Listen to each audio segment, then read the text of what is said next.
ស្លាប់ទៅចុះឲ្យតែបានជួបមានស្នេហ៍ចិត្តបងនឹងប្រាមេត្តាចរណៃសំណាងជាថ្មីបានជួបគ្នាម្ដងទៀតម្ដងនេះមិនឃ្លាតទេណាស្រងប្រលឹង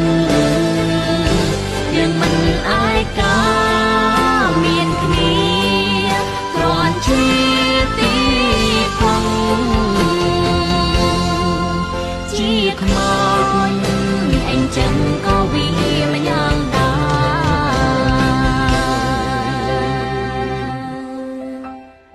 ហេតុអ្វីរូបខ្ញុំមានទុកខំគេទុកអើយកានទ្វេឪពុកនេះជេរគ្មានត្រាប្រណីប្រាតែហឹង្សាផឹកស្រារាល់ថ្ងៃគ្រួសារក្រក្រៃមិនស្គាល់រស្មីក្តីសុខឡើយណាបងភ្នែកឈឺចាប់និយាយមិនបាន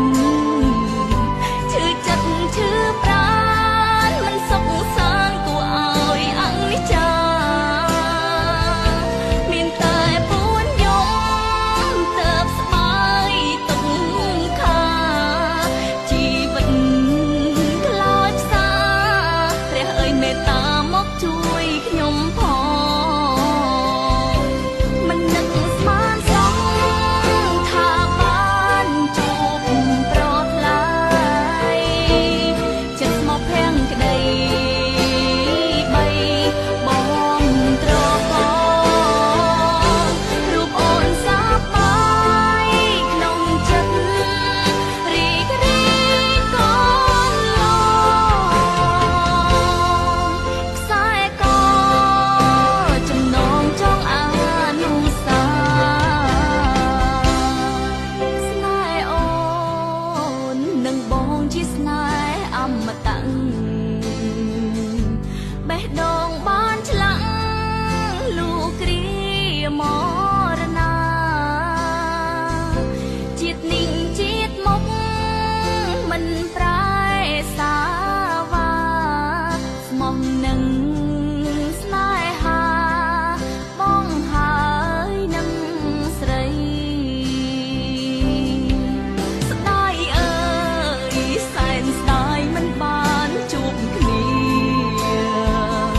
ទ្រង់ធ្លាប់ក្រំគ្រាកាយរងវេទនាស្លាប់ទាំងក្មេងខ្ចីបងអើយកុំយំនឹកអូនធ្វើអ្វីធ្វើម្ដេចនិស្ស័យអូននឹងចរណៃជួបបានត្រឹមនឹងបងនឹងអាចរស់គ្មានអូន